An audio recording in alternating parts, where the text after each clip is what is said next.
은혜로우신 아버지 하나님, 오늘도 주님 전으로 저희들을 불러주시고 찬양과 경배드리며 기도하게 하시니 감사합니다.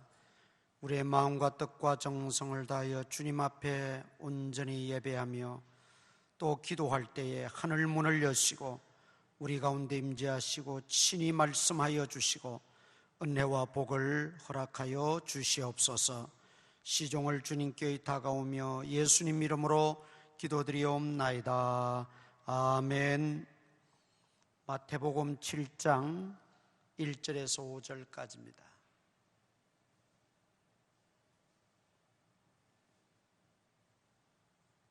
마태복음 7장 1절에서 5절까지 한 절씩 교독하겠습니다. 비판을 받지 아니하려거든 비판하지 말라.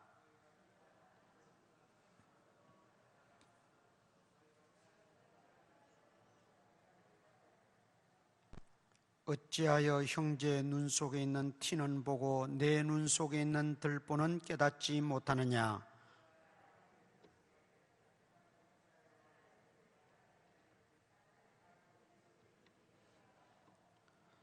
다 같이 읽습니다. 외식하는 자여, 먼저 내 눈 속에서 들보를 빼어라. 그 후에야 밝히 보고 형제의 눈 속에서 티를 빼리라. 아멘. 비판하지 말라 하는 말씀으로 예수님께서 우리들에게 교훈하고 계십니다. 여기 비판은 비난하다, 정죄하다, 그런 의미를 가지고 있습니다. 6.25 때 남편을 잃고 세 자녀를 힘들게 기르던 한 여인이 있었습니다. 먹고 살기가 또 일하는 어떤 일거리가 넉넉지 않았던 그 시대에 한 사람의 소개로 이제 술을 파는 곳에서 일을 하게 되었습니다. 그 후에 복음을 받고 예수님을 믿고 그 생활을 다 청산하고 이제 정상적인 그런 삶을 영위하고 있었습니다. 그가 열심히 교회에서도 신앙생활하고 봉사한 까닭에 이제 그 구역 위에 교구라고 그 교구장을 맡기는 임명을 당회에서 하게 되었고, 그 교구장 임명을 하자마자 이상한 소문이, 이 여집사님에 대한 소문이 돌기 시작했습니다. 과거에 몸을 팔았다느니, 과거에 술집에서 일했다느니, 별의별 좋지 않은 이야기들이 난무하기 시작했습니다. 이 여집사님은 조용히 목사님에게 찾아가서 그 직을 받지 않겠노라고 이야기를 했습니다. 나중에 알고 보니까 몸을 판 것도 아니고 그저 술을 파는 곳에서 이렇게 좀 시중들면서 생활한 것뿐인데, 그것이 침소봉대되어서 교회 안에서 그런 좋지 못한 소문이 퍼졌다는 것이지요. 물론 정당하지 못하고 또 떳떳하지 못한 일은 정당화될 수는 없겠지만, 그러나 회개하고 새로운 믿음의 삶을 영위하고 있었는데, 자기보다도 앞서 교구장이 된다고 하는 그 시스템 때문에 조금 알고 있던 그 정보를 가지고 그렇게 비난하고 정죄하는 것이 과연 예수님은 좋아하실까, 기뻐하실까? 그것이 예수님을 믿는 우리 성도들의 온전한 모습일까? 우리가 한번 깊이 생각해 보아야 될 문제라고 여겨집니다. 우리가 비판적 사고를 가지는 것은 때로는 필요합니다. 비판적 사고와 의식을 가지게 되면 새로운 아이디어가 창출되어지게 되고 사회 발전을 이룩하게 되지요.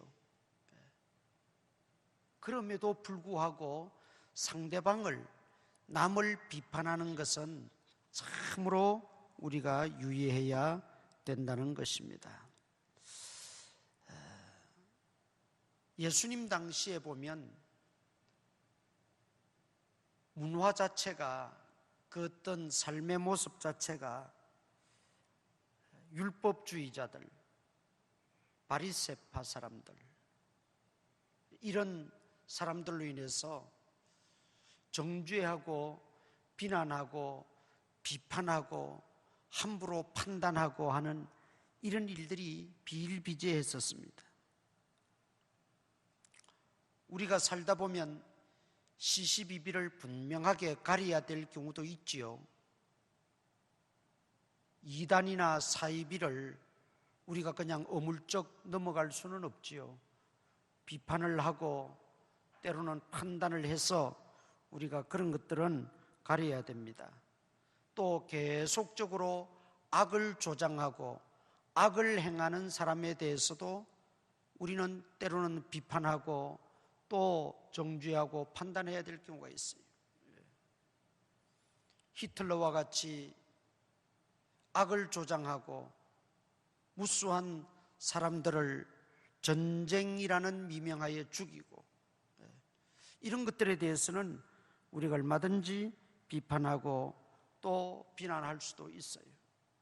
그러나 우리가 궁극적으로 비판하지 말라 하는 이 말씀 속에서 함부로 상대방을 판단하고 욕하고 비난해서는 안 된다 하는 것을 우리가 잊어서는 안 됩니다. 마태복음 5장 22절 보십시다. 마태복음 5장 22절 다 같이 읽겠습니다. 시작. 나는 너희에게 이르노니 형제에게 노하는 자마다 심판을 받게 되고 형제를 대하여 라가라 하는 자는 공회에 잡혀가게 되고 미련한 놈이라 하는 자는 지옥불에 들어가게 되리라. 우리가 판단하고 정죄하는 것보다도 어쩌면 더 그 격이 약한, 정도가 약한 그저 욕하는 것, 미련한 놈이라고 그렇게 놀리는 것, 그것조차도 예수님은 결코 그냥 넘기지 않으셨다는 것이죠. 그렇다면 상대방을 우리가 까닭없이 비난하고 함부로 욕하고 판단하고 정죄하는 것은 얼마나 큰 죄악인가 하는 걸 우리가 알아야 됩니다. 신경과민증을 가진 1000명과 그렇지 않은 사람 일반인 1000명을 두고 오랫동안 연구조사를 했습니다. 신경과민증을 가진 사람들의 그 특징은 상대방을 대하는 태도가 달랐다는 것입니다. 조그만 일에도 분노하고 조그만 일에도 비난하고 깎아내리고 판단하고 또 비판하는 그런 성격의 소유자들이었다는 것이죠. 그래서 예수님께서는 분명하게 오늘 본문에서 말씀하셨습니다. 비판하지 말아라. 비판하지 말아야 될 대전제를 예수님은 뭐라고 말씀하셨어요? 여기 1절에 보니까 비판을 받지 아니하려거든 비판하지 말아라, 그렇게 말씀하고 있습니다. 왜냐하면 내가 비판하는 그 비판으로 말미암아 나도 똑같은 비판을 받을 수가 있다는 말이죠. 그래서 우리는 오늘 예수님이 비판하지 말아라 하시는 말씀 속에서 왜 비판하지 말아야 되는가 하는 이유를 첫 번째 우리가 살펴봅니다. 그것은 바로 2절 말씀입니다. 너희가 비판하는 그 비판으로 너희가 비판을 받을 것이요 너희가 헤아리는 그 헤아림으로 너희가 헤아림을 받는다. 이 말은 나도 동일한 잘못을 저지를 수 있고, 나도 동일한 실수를 할 수 있고, 나도 동일한 범죄를 저지를 수 있다 하는 의미죠. 그렇기 때문에 우리는 함부로 비판하거나 또 정죄해서는 안 된다는 것입니다. 두 번째 우리가 비판하지 말아야 될 것은 5절입니다. 외식하는 자여, 먼저 내 눈 속에서 들보를 빼어라. 그 후에야 밝히 보고 형제 눈 속에서 티를 빼리라. 그러니까 우리가 보는 것은, 우리가 판단하는 것은 부정확하다는 것이죠. 여기 내 눈 속에 있는 들보를 빼어야 밝히 보리라 그랬어요. 제대로 본다 이 말이죠. 그런데 우리는 다 자기 눈 속에 들보를 가지고 있기 때문에 밝히 볼 수가 없고 제대로 판단할 수가 없는 불완전한 존재라는 것입니다. 이렇게 우리가 보는 것, 우리가 판단하는 것, 내가 생각하는 것이 부정확한데 그것이 마치 잣대가 되고 기준이 되고 그것이 진정한 옳은 것인 줄 알고 함부로 남을 판단하고 정죄하고 비판하면 안 된다 그 말이죠. 먼저 여기 보니까 네 눈 속에 있는 들보를 드러내고 다른 사람의 눈 속에서 티를 빼야 한다 그렇게 말씀하고 있죠. 먼저 자신을 알아야 된다는 것이죠. 나 역시 비판받기에 마땅한 존재요, 실수투성이요, 연약한 존재임을 깨달아라 이 말이죠. 나를 안다고 하는 것이 지혜 아니겠습니까? 신앙이 깊어지고 주님과 그 영적인 교제가 깊어지면 깊어질수록 자신을 더욱더 성찰하게 되고 자신을 더 바로 알게 되고 더 깨닫게 되는 것이죠. 왜냐하면 주님은 완전하신 분이니까, 하나님 말씀은 진리니까 그 진리의 빛으로 가까이 가면 가까이 갈수록 나의 부조량과 나의 그 비진리적인 것들이 다 드러나게 돼 있는 거죠.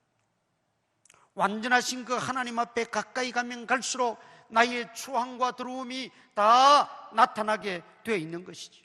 그래서 진정으로 자신을 발견하는 사람은 어떤 사람이냐? 하나님을 만난 사람이에요.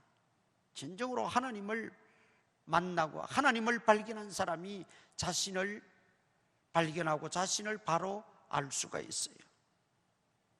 사울이라고 하는 청년은 엘리트였지요. 히브리인 중에 히브리, 율법에 흠이 없고 바리새인이었고, 그가 유대 사회에 있어서 정말 흠과 티가 없을 정도로 그렇게 완벽에 가까울 만큼 살았던 사람이에요.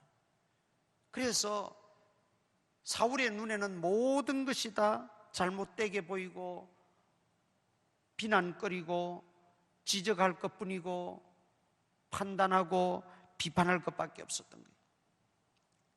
그래서 교회를 비판하고 그리스도를 비판하고 복음을 비판하고 교회를 핍박하고 그리스도인들을 핍박하는데 앞장을 섰던 인물 아니겠습니까? 그런데 그가 부활하신 예수님을 만나게 됩니다. 그리고 그 눈에서 비늘 같은 것이 떨어지면서 영안이 열리게 돼요.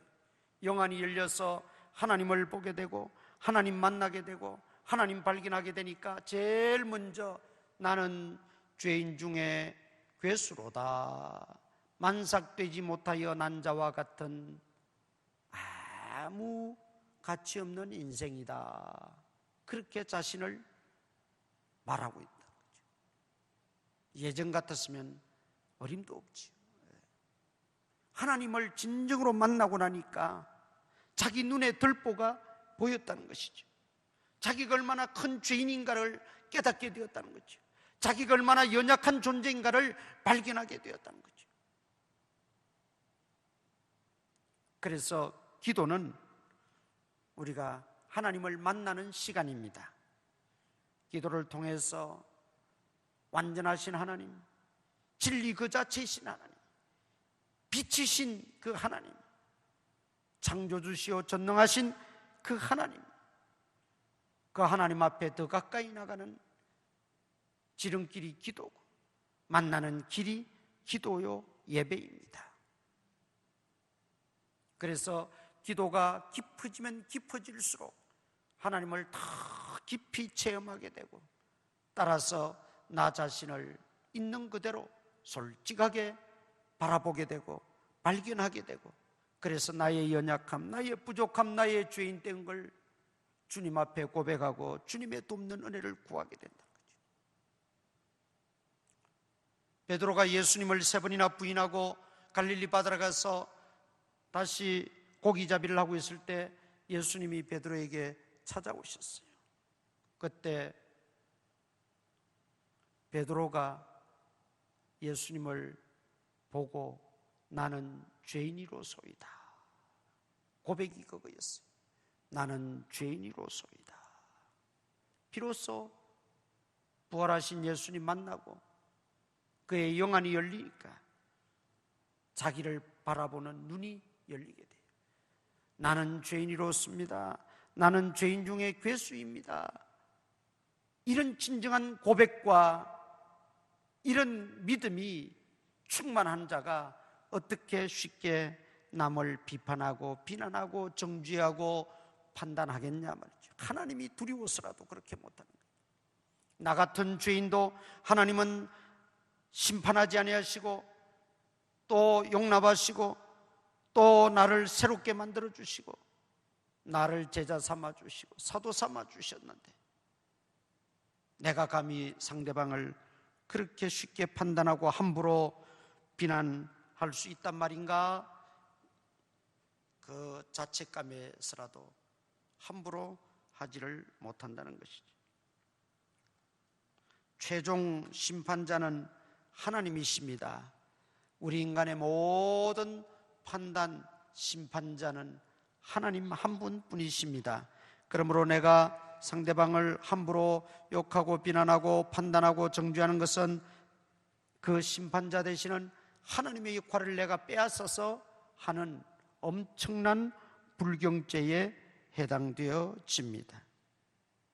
그러므로 우리는 하나님을 불경스럽게 하는 이런 일에 휘말려서는 안 되고 거기에 쏘가서는 안 되는 거예요.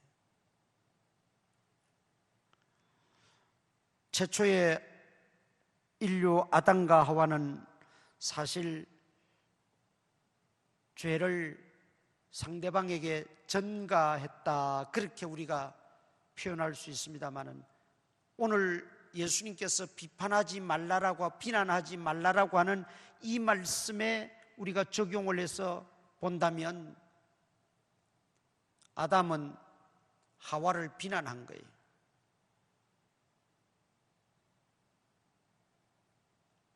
하와는 뱀에게 책임을 전가하며 뱀을 비난한 거예요. 여기서부터 문제는 발생하게 되는 겁니다.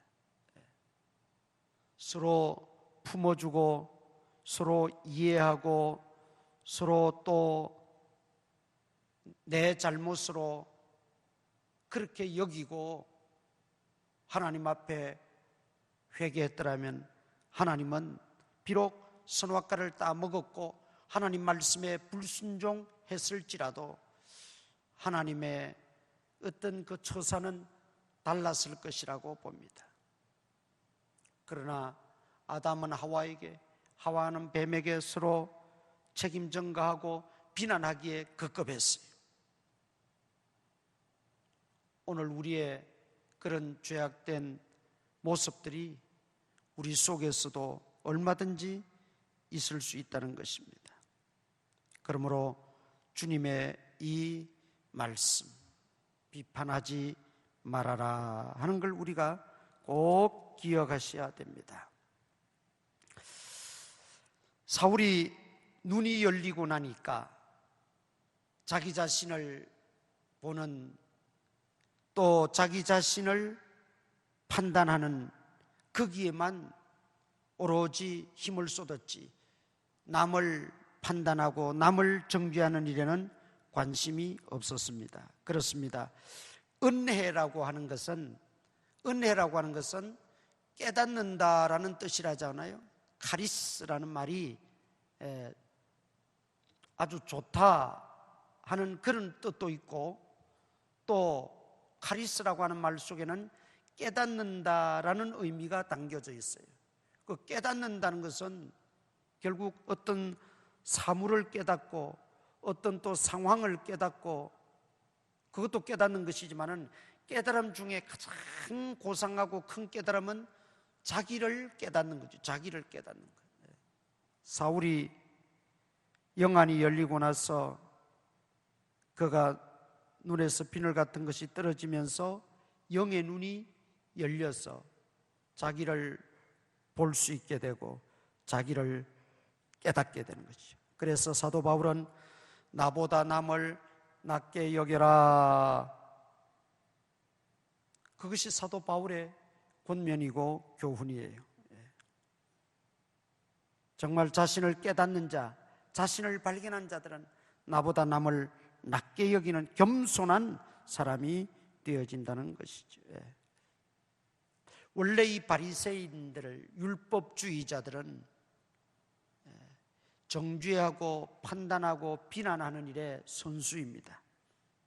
우리가 복음서에 바리새인의 기도와 세리의 기도가 나오잖아요. 그때 바리새인은 자기 기도만 하면 될 걸, 하나님과 1대1로 자기 기도만 해도 부족할 판국에 그 기도의 내용이 뭐였어요? 저 멀리 있는, 가까이도 아니고 저 멀리 있는 세리를 가리키면서 나는 저 세리와 같지 아니하고, 그러면서 그 세리를 판단하고 정죄하고 비난하고 비교하고 말이죠. 그러나 예수님은 그 세리의 기도를 더 귀하게 보셨고 그 세리의 기도를 들어주셨다 그랬어요. 예수님이 삭개오를 나무에서 내려오게 하시고 내가 하룻밤 너희 집에 머물겠다 하고 삭개오 집에 들어갈 때 그 군중들이 뭐라고 수군수군거렸어요? 저가 죄인의 집에 들어갔도다 그랬어요. 죄인이라 그랬어요. 죄인.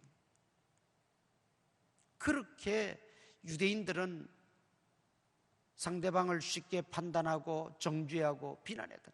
물론 세리로서의 그 어떤 하는 일이 존경받지 못하고 불합리한 일들은 분명 있었지만, 그러나 그들의 전반적인 의식 자체가 그랬다는 것이죠. 우리가 이걸 깨뜨려야 돼요. 이걸 뛰어넘어야 되고. 하루는 가늠한 여인을 끌고 와서 중앙에 세우고는 예수님을 시험했지요. 우리가 다 아는 이야기니까 뛰어넘어서 마지막 예수님이 하신 말씀이 뭐예요? 나도 너를 정죄하지 아니하노니 가서 다시는 이런 일을 하지 마라. 예수님이 간음을 정당화시켜 줬다는 말이 아니, 다시는 죄를 짓지 마라, 회개하고 새로운 삶을 살아라, 그 말이죠. 유대인들은 모두가 정죄하고 비난하면서 돌을 들어서 바로 내리치려고 하는 그 순간에도 주님은 앉으셔서 땅에 글을 쓰시면서 그 여인에게 그렇게 말씀하셨던 것이죠. 요한복음 4장에 보면 사마리아 성 수가성의 그 여인이 나오지 않습니까? 가정에 실패하고 많은 사람들의 눈밖에 나서 남들이 시원할 때 물 들어오는 그 시간에 나오지도 못하고 다 남들이 나오지 않는 시간에 몰래 나와서 물을 떠가는 그 여인을 예수님은 일부러 만나기 위해서 그 따가운 떼약볕 정오 그 시간에는 여행을 하다가도 쉬거든요. 집에서 일하다가도 쉬는 시간입니다. 그런데 예수님은 일부러 찾아가셨어요. 그리고 그 여인을 만나 주셨어요. 모두가 비난하기에 급급하고 욕하기에 손가락질하기에 급한 그런 때에 예수님은 조용히 대화를 요청하시고 대화하시면서 그 지치고 상하고 또 갈기갈기 찢어진 그 여인의 마음을 주님이 어루만져 주시고 싸매 주시고 그리고 마침내 구원의 기쁨을 허락해 주셨어요. 모두가 이 여인의 마음 속에 있는 갈급함은 보지 못한 채 예수님은 이미 이 여인이 얼마나 구원에 대한 갈망을 가지고 있고 진리에 대한 열망을 가지고 있고 자신의 지금까지의 모든 삶이 다 허망하다는 것을 알고 이제는 새로운 삶을 위해서 도약해야겠다는 그 열망을 주님은 보시고 찾아가신 거죠. 그러나 주변에 가까이 살면서도 가까이 지내면서도 전혀 그 속의 열망은 보지 못한 채 그저 겉으로 드러나는 그 문제에만 집착해서 비난하고 정죄하고, 그것은 우리 기독교의 사랑이 아니라는 거죠. 그는 주님이 말씀하신 자비가 아니라는 것입니다. 그러므로 오늘 비판하지 말라 하는 이 말씀을 우리가 다시 한번 마음에 새기고 기도의 제목을 삼고 우리의 삶을 한번 돌아보는 계기가 되어야 될 줄 압니다. 마지막으로 내가 비난받을 때도 있습니다. 내가 잘못해서 비난받는 것은 회개하고 고치면 됩니다. 그러나 까닭없이 비난받을 때도 있어요. 욥과 같이 말이죠. 욥이 잘못해서가 아니라 어떤 하나님의 뜻에 의해서든지 아니면 오해에 의해서든지 아니면 비난하기 좋아하는 사람들의 그 습관적인 비난에 의해서든지 이렇게 비난받을 때 우리 그리스도인들은 어떻게 처세해야 되겠습니까? 성경은 말합니다. 지혜로운 자는 그것조차도 하나님의 음성으로 듣고 겸손히 자신을 살피고 최종 판단자인 하나님께 다 맡긴다는 거죠. 다 맡긴다. 네. 우리 성경 한 군데 찾아보고 마치십시다. 이사야 51장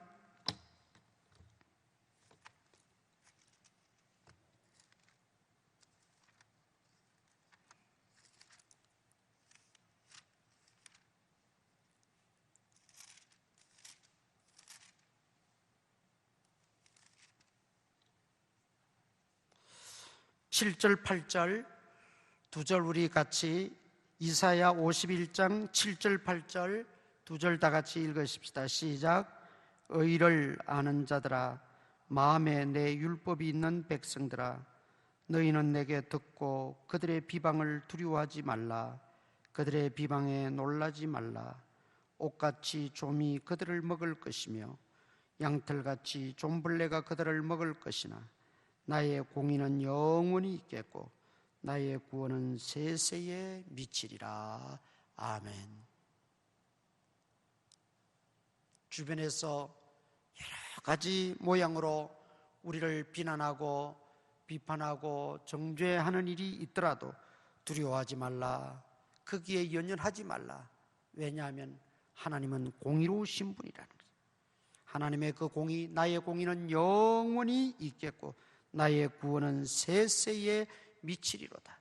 하나님의 공의는 살아있기 때문에 하나님께 맡기고 겸손하게 우리가 살아가면 하나님께서 공의대로 베푸시고 행하시고 해결하십니다.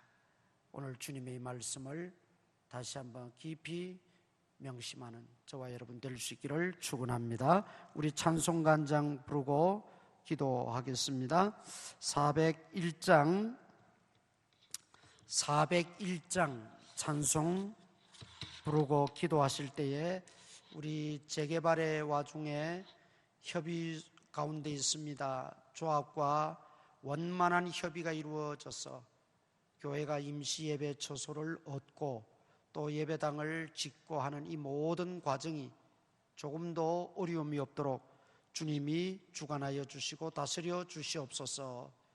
기도하시기를 바랍니다.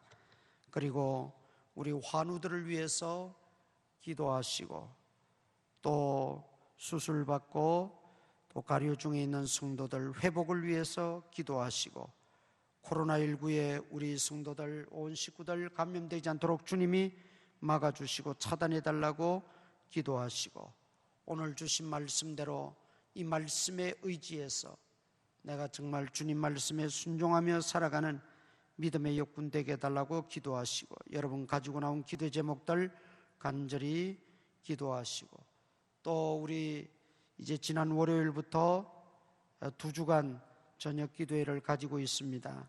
하나님 큰 은혜, 큰 복을 부어달라고 기도하시기를 바랍니다. 401장입니다.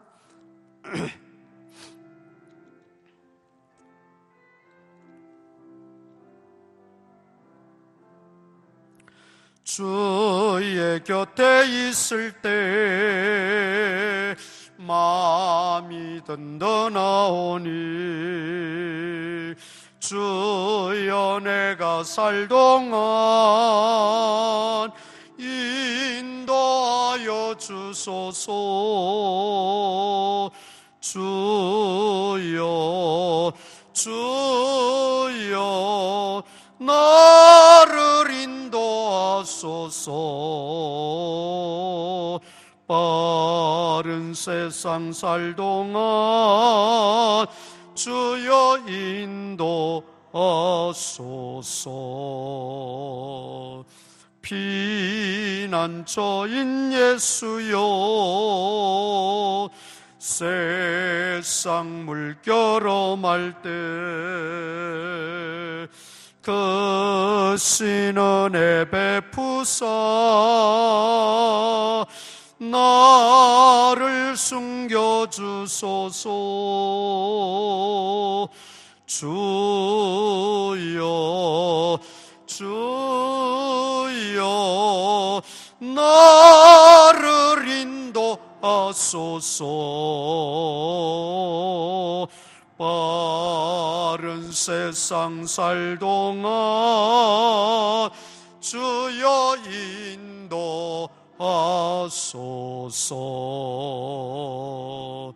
세상 풍파 지난 후 영화로운 나라와 눈물 없는 곳으로 들어가게 하소서. 주여 주여 나를 인도하소서. 빠른 세상 살 동안